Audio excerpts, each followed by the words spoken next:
Hello दोस्तों, good morning. कैसे हैं? आशा करता हूं कि आप ठीक ठाक होंगे। आज मैं आपको अपने विद्यालय राव उमा बीड़ा चौधार में हमारे बीच हमारे मित्र और कृष्णा योगाचार्य योगी जो योग प्रचारक भी हैं, तो ये हमारे बीच आज यहाँ उपस्थित हैं और बच्चों को योग के टिप्स बताएंगे। जैसा कि आप जानते हो, योग जो है, योग आध्यात्मिक, शारीरिक और मानसिक प्रथाओं का एक समूह है जिसकी उत्पत्ति प्राचीन भारत में हुई थी। योग का शाब्दिक अर्थ है जोड़ना। तो योग हमारे भौतिक के साथ साथ हमारे मानसिक और शारीरिक स्वास्थ्य को उत्तम करता है। मेरा बिछा रखा है, चल दिए बिछा के डाल दिए, बस हो गया। योग जो है एक आध्यात्मिक प्रक्रिया है जो शरीर और आत्मा को एक रूप प्रदान करता है। तो योग का हमारे जीवन में काफ़ी योगदान होता है, महत्वपूर्ण होता है हमारे शारीरिक, मानसिक और आध्यात्मिक विकास के लिए।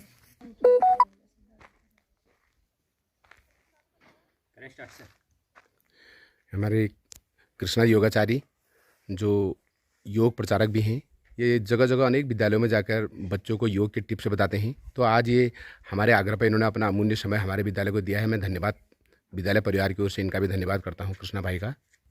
माँ सरस्वती के इस प्रांगण में उपस्थित हमारे गुरुजन लोग, कर्मचारी वर्ग और प्यारे छात्र एवं छात्राओं, मुझे बड़ी खुशी हुई कि इस विद्यालय में आज मुझे पहली बार आने का मौका मिला है और यह देखकर मन काफ़ी प्रफुल्लित हुआ कि जिस प्रकार से मैट हैं तो ज़रूर योगा भी होता होगा ज़रूर, क्योंकि आप लोगों के लिए अगर मैट हेड की व्यवस्था की गई है तो ज़रूर योग भी आप लोग करते होंगे। आप लोगों को योग के बारे में हमारे जो पीईटी मैम हैं, फिजिकल वाली मैम, या जो सर लोग हैं जिनका योग के प्रति लगाव है, वो समय समय पर आप लोगों को योग के बारे में बताते रहते होंगे और योग से होने वाले लाभों के बारे में आप लोगों को बार बार अवगत कराते रहते होंगे। तो मैं शुक्रगुजार हूँ कि मुझे गुरुजी ने अपने विद्यालय में यहाँ पर आमंत्रित किया, बच्चों को थोड़ा सा योग के बारे में बताने के लिए, थोड़ा सा आसनों के बारे में बताने के लिए और उनसे होने वाले लाभों के बारे में आज आपको यहाँ पर बताया जाएगा। तो शुरू करते हैं, ज़्यादा देर न करते हुए। योग के बारे में आप लोगों को पता है कि योग अगर एक आम भाषा में कहें तो स्वस्थ जीवन जीने की कला है। विभिन्न प्रकार से हम योगासनों के द्वारा विभिन्न प्रकार के रोगों से मुक्ति पा सकते हैं। आप लोग अभी छोटे बच्चे हैं, आपके घर में दादा लोग, दादी लोग या मम्मी पापा लोग या और भी जो भी रिश्तेदार हैं हमारे, चाचा ताऊ लोग, ताऊ ताई जो भी हैं, कभी कभार आपने देखा होगा वो लोग अपने आप से थोड़ा सा परेशान रहते हैं, कारण कुछ बीमारियां अपने आप ही हमारे शरीर में प्रवेश कर जाती हैं। वो बीमारियां हमारे खान पान या रहन सहन का अर्थ कि टाइम पर सोना नहीं, टाइम पर उठना नहीं, मतलब कोई भी कार्य हम टाइम टू टाइम नहीं कर पा रहे हैं, उस वजह से हम रोग से ग्रसित होना प्रारंभ हो जाते हैं। और पता कब चलता है? जब वो बीमारी हमें 60-70% से ऊपर जाकर घेर लेती है, तब पता चलता है कि अब हमें कुछ बीमारी का एहसास हो रहा है और तब जाकर हम जाते हैं डॉक्टर्स के पास। और आज आप लोग सुनते होंगे, जानते होंगे, डॉक्टर भी हॉस्पिटलाइज होने के बाद बहुत सारे बीमारियों में योग करने के लिए प्रेरित करते हैं ताकि योग के द्वारा भी आप स्वस्थ रह सकें। हमारी केंद्र सरकार के द्वारा जो आयुष मंत्रालय है, उसमें भी किसी भी प्रकार से, चाहे हम योग से लें या यूनानी पद्धति से लें या एलोपैथी से लें, किसी भी प्रकार से कुल मिलाकर व्यक्ति को स्वस्थ रखना उसका उद्देश्य है। इसी के तहत इस मंत्रालय का उद्घाटन किया गया ताकि लोग योग के प्रति जागरूक हो सकें। आप जानते हैं कि विभिन्न प्रकार से आज भारत ही नहीं अपितु विश्व में भी योग का इतना प्रचार प्रसार हो रहा है, लोग अपने स्वास्थ्य के प्रति जागरूक हो रहे हैं। योग हमें क्या सिखाता है? एक स्वस्थ जीवन जीना। स्वस्थ कब होंगे? जब हम रोज योग करेंगे, अगर एक दिन अभ्यास करेंगे तो क्या स्वस्थ हो सकते हैं हम? नहीं हो सकते हैं, क्योंकि आपने देखा होगा अगर आप एक दिन पढ़ाई करते हैं तो आपको उसको लंबे टाइम तक आपके माइंड में रहती है, वो चीज़ नहीं रह पाती है। जब आप उसको बार बार पढ़ाई करते हैं, बार बार उसको अपने जीवन में उतारते हैं, तब जाकर आपको लॉन्ग टर्म तक आपके माइंड में वो बनी रहती है। तो योग का यही महत्व है कि स्वस्थ जीवन जिया जाए। उसके साथ साथ योग का अर्थ आप समझते हैं, योग मतलब होता है जोड़ना या जुड़ना। किस प्रकार से हम आपस में कनेक्ट हो सकते हैं, जुड़ सकते हैं। जुड़ने के बहुत सारे तरीके होते हैं। सपोज आज मुझे यहाँ पर मौका मिला आपके विद्यालय में आने का, माध्यम क्या था? योग था। आपके साथ इंटरेक्ट होने का मौका मिला बच्चों के साथ, ताकि बच्चों के साथ हम यहाँ पर पहुँच सकें। माध्यम क्या था? एक योग था। अगर योग नहीं होता, अगर हम योग नहीं सिखाते या योगा का हमारा फील्ड नहीं होता, तो शायद मिलने का मौका नहीं मिलता आपस में। और इसके अलावा और भी बहुत सारे अर्थ हैं। आप जब थोड़ी सी बड़ी क्लासेस में जाएंगे तब आपको पता चलेगा। सांसें हमारे कंट्रोल में होती हैं, ठीक है। और यह सब किसके अंतर्गत आती हैं? प्राणायाम के अंतर्गत। किसके अंतर्गत आती हैं? श्वासों, प्राण धन आयाम। प्राण मतलब श्वास, श्वास मतलब जो ऑक्सीजन हम ले रहे हैं, जो इनटेक कर रहे हैं, जो प्राणदायिनी वायु है हमारी, जो हमारे शरीर के लिए बहुत ही आवश्यक है। इसके बिना अगर हमको ऑक्सीजन नहीं मिल पाएगी, क्या हम जिंदा रहेंगे? सपोज रात में हमने एक बंद कमरे में अंगीठी जला दी और वहाँ पर हमको ऑक्सीजन नहीं मिल पाई, ठीक है, कहीं से भी ऑक्सीजन पास नहीं हो रही है, तो क्या होगा? सुबह तक अगर वहाँ पर हम ऐसे ही रहेंगे तो हो सकता है कि हमें मूर्छा हो सकती है, हो सकता है कि बड़ी दिक्कत भी हो सकती है, कभी कभार आदमी मर भी सकता है उसमें, क्योंकि ऑक्सीजन नहीं मिल पा रही है ना। तो प्राणायाम हमें यही सिखाता है कि किस प्रकार से हम अपने श्वासों को अपने कंट्रोल में रखें, अपने नियंत्रण में रखें। समझे? तो स्टार्ट करेंगे। तो दाएं पांव की जगह पर और दाएं पांव को बाएं जगह के ऊपर रख देते हैं, तो इसको क्या बोलते हैं? पद्मासन। क्या बोलते हैं? ठीक है। अब देखो, आसन किसे बोला जाता है? स्थिरम सुखम आसनम। स्थिरम सुखम, जिसमें स्थिर पूर्वक, सुखपूर्वक रहा जा सके, उसी को आसन बोलते हैं। आसन मतलब एक मुद्रा, एक टाइप में, या पोस्चर, पोज, ठीक है, एक आकृति, वो क्या है? हमारी आसन है, जिसमें हमें कोई दिक्कत ना हो, स्थिर पूर्वक रह सकें, एकदम शांत होकर। एक कमर गर्दन को सीधी रखते हुए जब भी योगा अभ्यास करते हैं, कमर गर्दन आपकी सीधी रहनी चाहिए, ठीक है। लंबी गहरी सांस, रिलैक्स। कोई भी अभ्यास करें, एक बार लंबी गहरी सांस लेना है, फिर छोड़ देना है, रिलैक्स होना है, उसके बाद स्टार्ट करेंगे।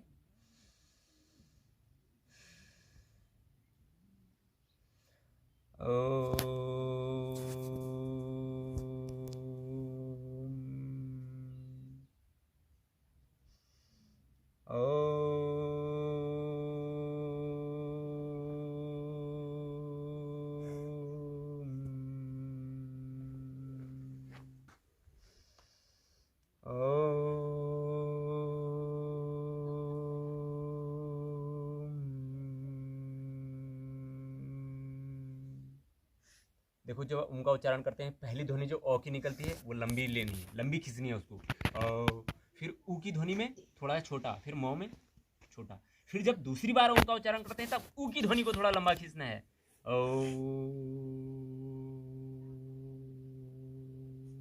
बेटा, आप एक चीज नोट कर लो, अगर आप अपने घर वालों को भी बताएंगे ना ओम का उच्चारण करने के लिए, आप ये मान के चलो आपको कभी घबराहट नहीं हुई, किसी चीज में कभी कोई तकलीफ नहीं होगी। रोज इस तरीके से आते जाते रह रहे ओम ओम ओम ओम करेंगे। तो महिलाओं में देखा, थायराइड बोलते हैं ना, मेरा थायराइड बढ़ गया, ये हो गया, गले संबंधित दिक्कत हो जाती है ना।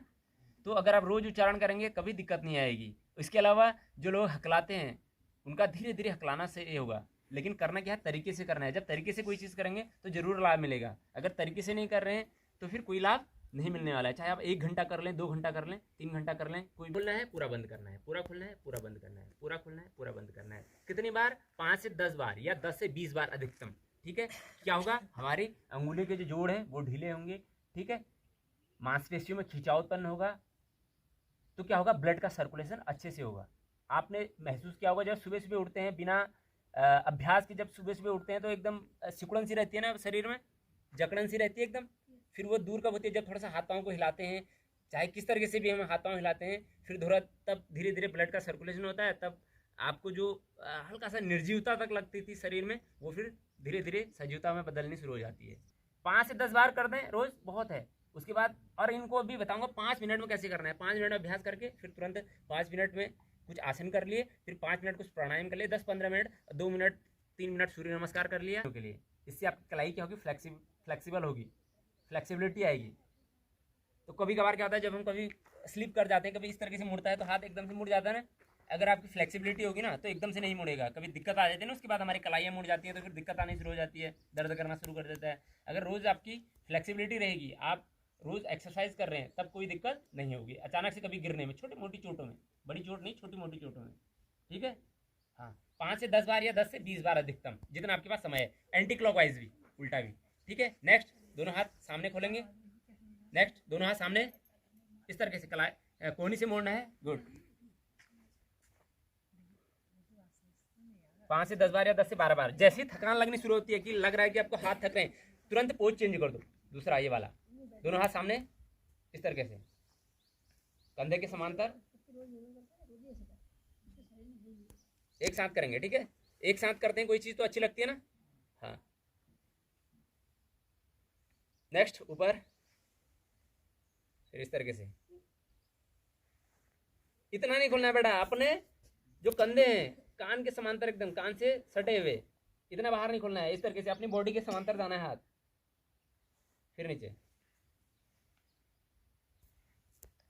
इन अभ्यासों को हम खड़े होकर भी कर सकते हैं, ठीक है, बैठ कर भी कर सकते हैं, ऐसा नहीं है कि खड़े होकर नहीं कर सकते। इन अभ्यासों को दोनों चीज से कर सकते हैं। एक साथ करो, तुम्हारा सब अलग अलग हो रहा है सब बच्चों। एक साथ, सर के साथ करो ना, सर को देख के करो, सर को देख के करो, एकदम एक साथ बेटा। पोजीशन, नीचे रखो, अप, कंधे पे, down, up, down, up, down, up, down. फिर यहीं पे देखो, दोनों हाथ यहीं रहेंगे। 1 2 इस तरीके से 5 to 10 टाइम या 10 to 20 टाइम, जितना आप कर सकते हैं, क्योंकि बच्चे हैं, इतना टाइम रहता नहीं है हम लोगों के पास, पढ़ाई वाले बच्चे हैं ना, पढ़ने वाले बच्चे हैं, तो इतना टाइम नहीं रहेगा। घर पे जो लोग खाली हैं वो लोग कर सकते हैं 10 से 20 बार, है ना। फिर एंटी क्लॉकवाइज, क्लॉकवाइज, 5 से 10 बार क्लॉकवाइज कर लिया, 5 से 10 बार एंटी क्लॉकवाइज। देखो आपके कंधे के जोड़ खुलेंगे। फिर आप अगर कोई एक्सरसाइज कर रहे हैं, झटके के साथ आपको थ्रो करने हैं, वो करने हैं, तो आपके कंधे एकदम से दिक्कत नहीं करेंगे। नहीं तो देखा होगा ना बहुत बार जब एकदम से थ्रो करते हैं तो क्या होता है, कभी कंधे में दर्द करना शुरू कर देता है, ठीक है। फिर बाएं साइड में इस तरीके से,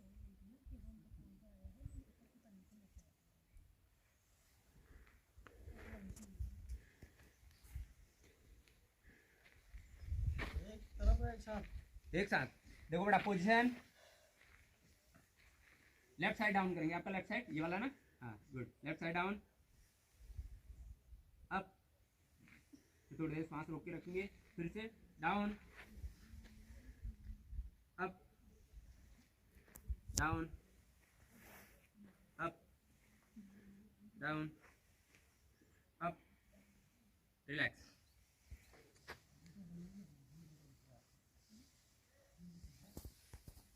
क्लॉकवाइज, एंटी क्लॉकवाइज,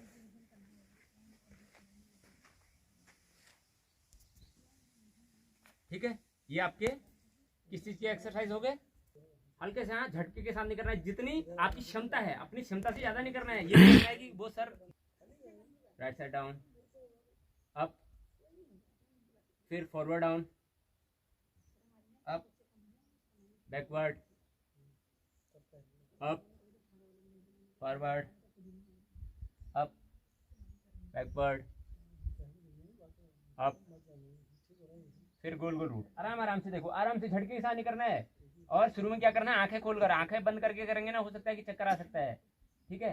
इसमें तकलीफ तो किसी को नहीं थी ना, किसी को कोई दिक्कत तो नहीं है ना, इसका ऑपरेशन वगैरह तो नहीं है ना। अभी छोटे अभ्यास कर सकते हैं, आसन नहीं करने बस, जिनका ऑपरेशन वगैरह है, ठीक है। इस तरीके से आराम आराम से, क्लॉकवाइज, एंटी क्लॉकवाइज, फिर एंटी क्लॉकवाइज जाएंगे, क्लॉकवाइज, एंटी क्लॉकवाइज, 5 से 10 बार क्लॉकवाइज, 5 से 10 बार एंटी क्लॉकवाइज।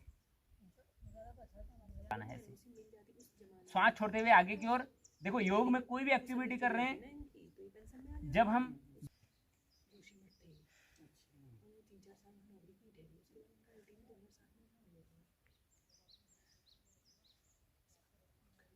फिर देखो नेक्स्ट शून्य बनाना है, शून्य एकदम। कैसे? आगे की ओर खींचेंगे पूरा, पीछे की ओर लाएंगे इस तरीके से।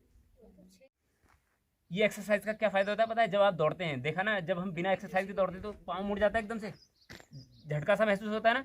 अगर इसका अभ्यास करने के बाद दौड़ेंगे तो कोई झटका नहीं लगेगा, आप कितने चाहे बिना चप्पल के दौड़े या चप्पल जूते पहन के दौड़े।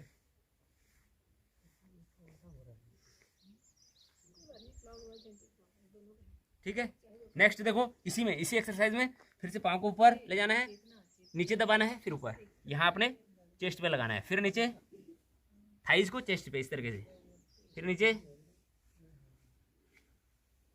ये छोटे छोटे अभ्यास हैं, ये आसन से पूर्व किए जाते हैं, ठीक है, ताकि शरीर में कोई दिक्कत ना हो, कोई प्रॉब्लम ना आ जाए हमारी। फिर नेक्स्ट दूसरे पाँव से करेंगे, सेम प्रोसेस, इस तरीके से लेंगे गोल गोल। एक हाथ से पकड़ो पैर को, दूसरे हाथ से घुमाओ। देखो दाएं पाँव के ऊपर हमने बाएं पाँव को रखा है, तो क्या करना है, दाएं हाथ से बाएं पाँव के अंगुलियों को पकड़ना है इस तरीके से, पंजे को यानी, ठीक है। और दूसरा हाथ कहाँ रहेगा, हमारे एडियर्स के बीच में, ठीक है। फिर गोल गोल रूट करना है। हाथ उल्टा हो रहा है, उस हाथ से पकड़ो। फिर क्लॉकवाइज और एंटी क्लॉकवाइज, ठीक है। फिर सेम प्रोसेस इस तरीके से ले जाएंगे ऊपर। देखा ना, आपके यहाँ घुटने के बगल में जोर पड़ रहा होगा, पीछे कमर गर्दन सीधी इस तरीके से, ठीक है। इसको क्या बोला जाता है, दंडासन। दंडासन से क्या फायदे होते हैं पता है? हमारे पाँव मजबूत होंगे, टखने मजबूत होंगे, इसके अलावा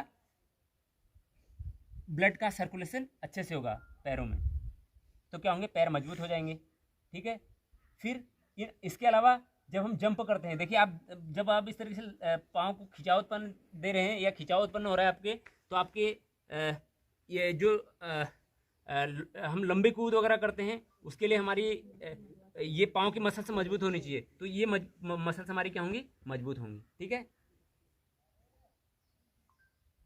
अब नेक्स्ट, ठीक है, इस पोज को क्या बोला जाता है, वज्रासन। ये वज्रासन क्या है, खाने के बाद इसका अभ्यास करेंगे तो खाना अच्छे से डाइजेस्ट होता है हमारा, ठीक है। खाने के बाद किया जाने वाला एकमात्र आसन वज्रासन। कितना भी खाना खा रखा है, आसन कर रहे हैं, योगा कर रहे हैं, कोशिश करें खाली पेट करें, ठीक है। अगर खाली पेट ना हो, अल्पाहार में करना चाहिए। अल्पाहार मतलब थोड़ा सा बहुत खाकर। अब ज़्यादा खाकर करेंगे तो क्या होगा, दिक्कत होगी ना, तकलीफ होगी। तो थोड़ा शरीर को पूरा खींचते हुए नीचे की ओर, माथे को जमीन से स्पर्श कराना है। इस आसन का नाम क्या हो जाएगा हमारा, शशक आसन। क्या हो जाएगा, हाँ, शशक आसन है, शशांक आसन, जो भी बोलते हैं, ठीक है।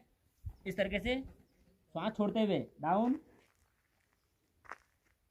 कोहनियां भी आपकी जमीन पर टच होनी चाहिए। फिर आप श्वास लेते हुए आप एक साथ, फिर से श्वास छोड़ते हुए डाउन,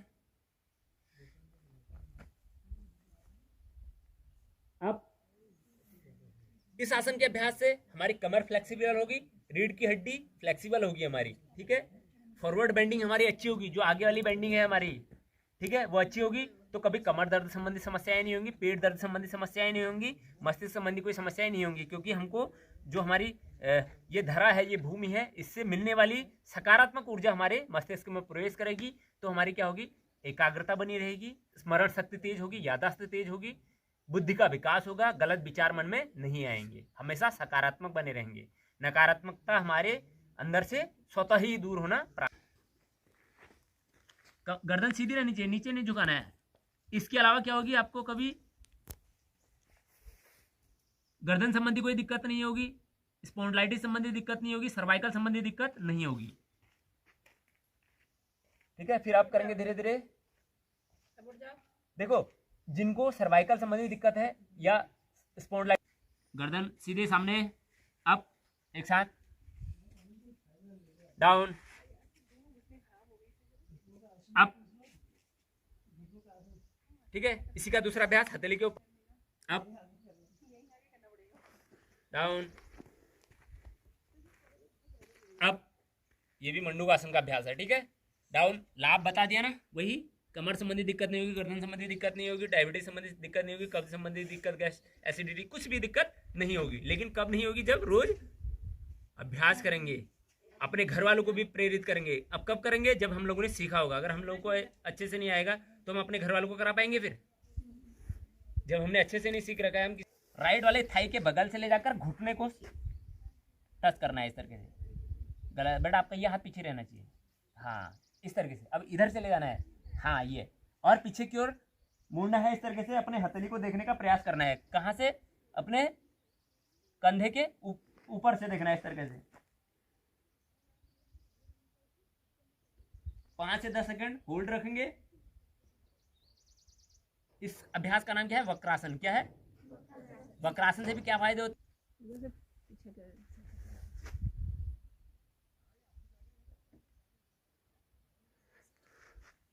रिलीज करेंगे धीरे धीरे। फिर दूसरे पांव से इसे देखने का प्रयास करना है। ठीक है, ये हमारा वक्रासन का अभ्यास। फिर से रिलीज करेंगे।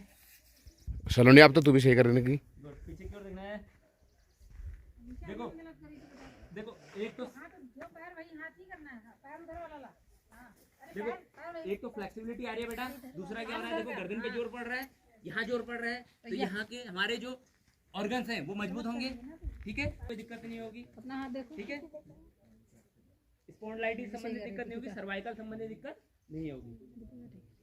अभी आप जब बड़ी क्लासेस में जाएंगे तब आपको पता चलेगा L4, L5 या सर्वाइकल या स्लिप डिस्क संबंधी क्या दिक्कतें होती है। स्लिप डिस्क किसको बोला जाता है? जब हमारी रीढ़ की हड्डी में थोड़ा सा इधर उधर खींचा वो हो जाता है। स्लिप डिस्क या सर्वाइकल, इस तरीके से हाथ को फोल्ड कर रखा है। गुड। इस आसन का नाम है अर्ध मत्स्य इंद्रिय आसन। क्या है? इससे लाभ क्या होते हैं? गले संबंधी रोग नहीं होंगे, कमर फ्लेक्सिबल रहेगी, इसका अच्छा हो रहा पेट संबंधी समस्याएं नहीं होंगी। मनीषा का। ठीक है, इसके अलावा डायबिटीज संबंधी समस्याएं नहीं होंगी। फिर रिलीज करेंगे धीरे धीरे। रिलीज। अब दूसरा ये वाला पैर है तो ये वाला बीच में फोटो भी लेते रहना।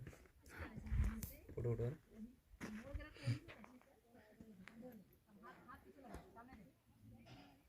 ठीक है। Up down.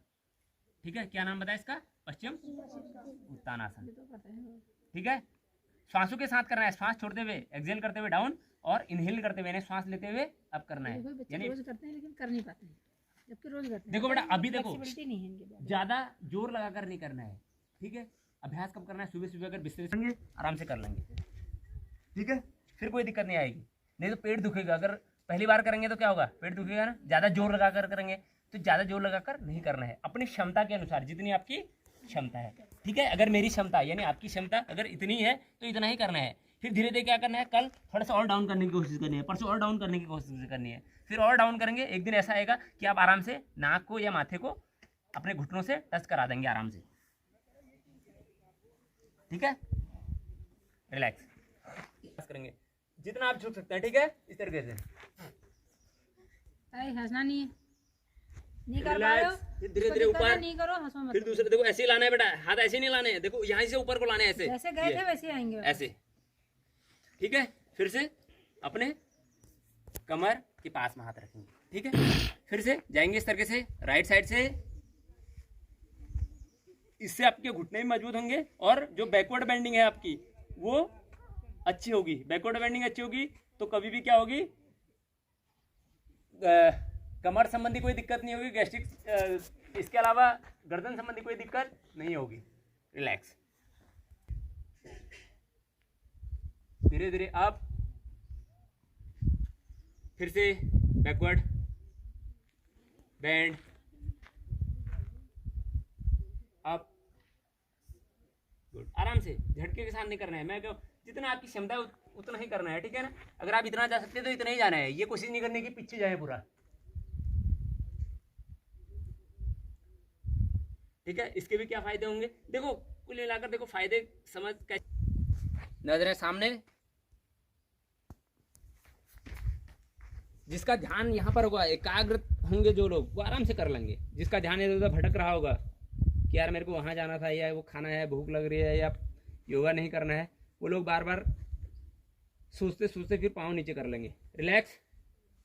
फिर हाथ इस तरीके से आएंगे, देखो इस तरीके से हाथ आएंगे, फिर डाउन, फिर पाँव नीचे, ठीक है। फिर से लेफ्ट वाले को उठाएंगे इस तरीके से वृक्ष की तरह, ठीक है। वृक्षासन से क्या फायदे होते हैं? एकाग्रता बनी रहेगी, हमारा बॉडी का बैलेंस बना रहेगा।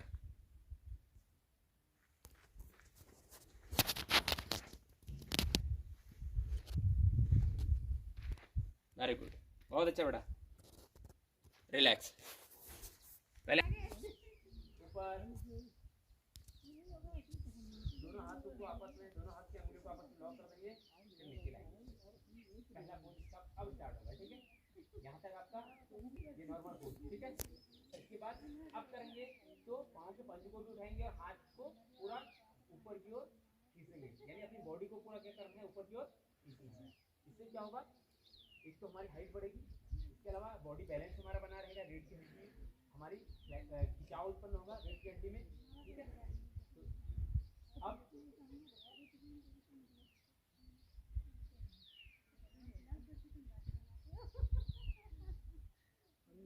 डाउन, सांस छोड़ते हुए डाउन, ठीक है।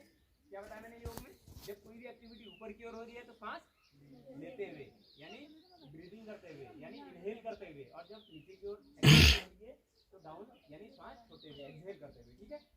फिर से पोजीशन, अप डाउन लेंगे, ठीक है। अब हाथों को ऊपर। अब लेफ्ट साइड आपका कौन सा है, वो वाला, ठीक है। तो लेफ्ट साइड डाउन करेंगे एक साथ, जितना आप झुक सकते हैं, ठीक है।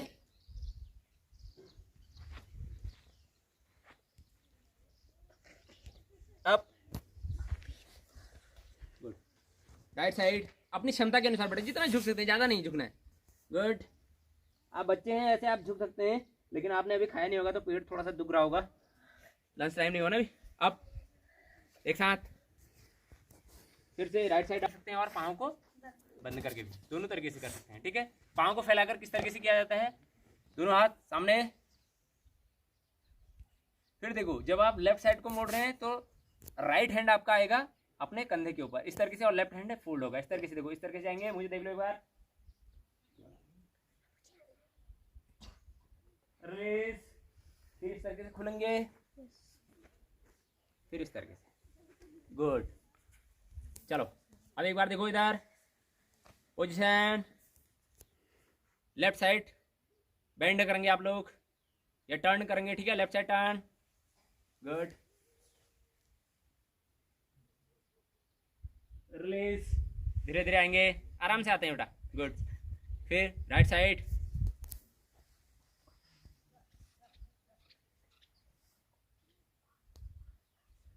रिलीज। आसन में क्या करना है, इस तरीके से जाएंगे, दोनों हाथ ऊपर, सांस छोड़ते हुए नीचे की ओर बैंड होना है, जितना आप झुक सकते हैं। अगर आप अपनी क्षमता के अनुसार झुकेंगे, कोशिश करें कि माथा आपका घुटने से टच करे, पूरी बॉडी आपका घुटने से टच करे। अगर नहीं कर सकते हैं तो उतना ही करना है, ठीक है। डाउन, अप, फिर से डाउन,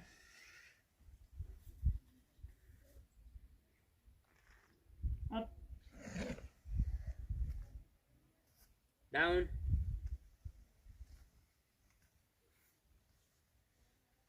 अप। आसन देखो, इसमें क्या करना है, देखो त्रिकोण आसन के 3 पोज बता रहा हूँ, ठीक है। पहला पोज बहुत आसान पोज, देखो लेफ्ट साइड आपका कौन सा है, वो वाला, ठीक है ना। लेफ्ट साइड झुकना है और हाथ सीधे ऊपर रहेगा इस तरीके से। देखो ये गए, ये हाथ को ऊपर की ओर ले गए, यहाँ डाउन हो गए, ठीक है। उसकी हथेली को देखना है। Up, right side down, up, left side down,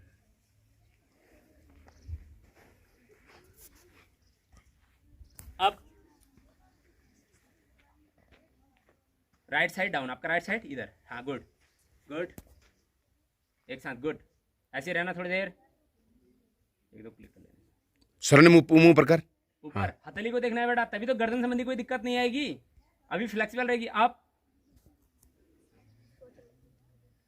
left side down, एक बार और बेटा, एक बार बस। अप, के पीछे से हाथ को ले जाना है इस तरीके से, देखो इस तरीके से लेके, इस तरीके से हाथ सीधा रहेगा। अब हाथ सीधे कोशिश करनी है, देखो हाथ, देखो गर्दन के पीछे से ले जाके इस तरीके से, आपका हाथ इस तरीके से फोल्ड हो रहा है, फोल्ड नहीं करना है, सीधे रखना है। हाँ गुड, सेकंड लाइन में पहले वाली लड़की अच्छा कर रही है, थोड़ा सा हाथ सीधा, गुड। अब लेफ्ट साइड, आपका लेफ्ट साइड, सबका उधर, ठीक है, एक साथ करेंगे। Left side down, good good. पीछे से, गर्दन के पीछे से ले जाना है बेटा। अब स्टार्ट। अब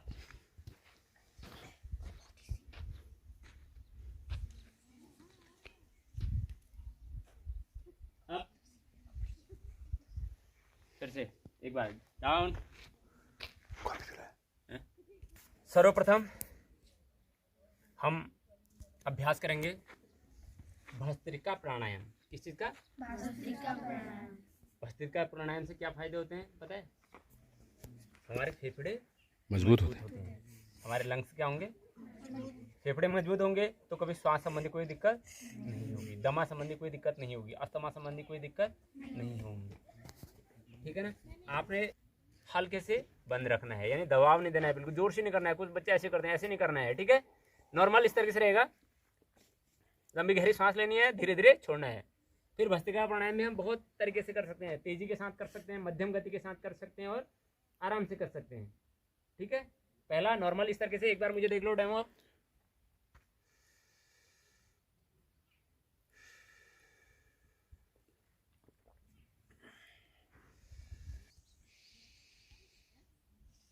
सांस भरकर फेफड़ों तक पहुंचाना है, फिर धीरे धीरे खाली करना है, यानी ऑक्सीजन हमारी इनटेक हो रही है और कार्बन डाइऑक्साइड जब हम बाहर छोड़ेंगे तो सांस बाहर छोड़ेंगे तो कार्बन डाइऑक्साइड बाहर निकल जाएगी, ठीक है।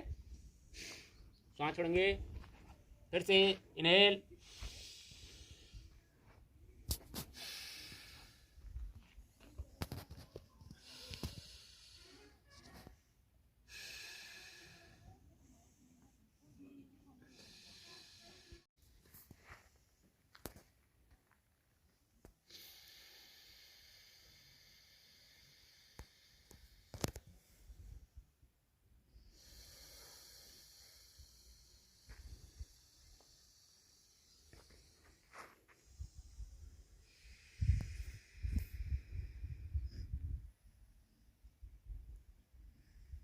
रिलैक्स। इसका नाम क्या है? नाड़ी शोधन, समझ गए। एक बार लेफ्ट से लिया, राइट से छोड़ दिया, फिर राइट से ही लेना है उसी टाइम। संबंधी विकार दूर होते हैं, हमारे आंतें मजबूत होंगी, डाइजेस्टिव सिस्टम मजबूत होगा।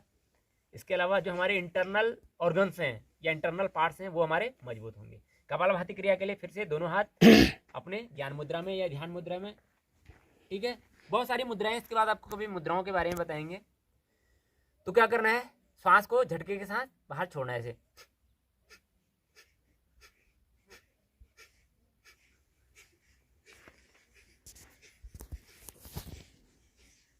इधर उधर नहीं देखना है बिल्कुल।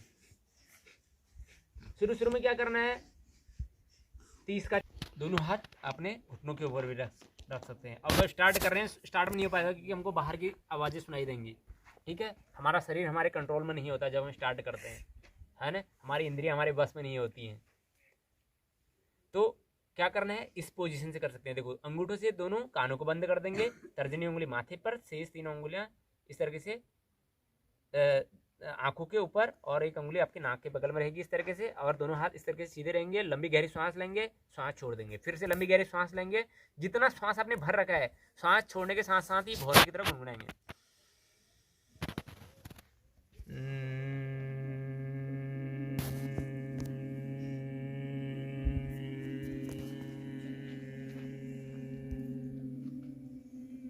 फिर से लंबी गहरी सांस,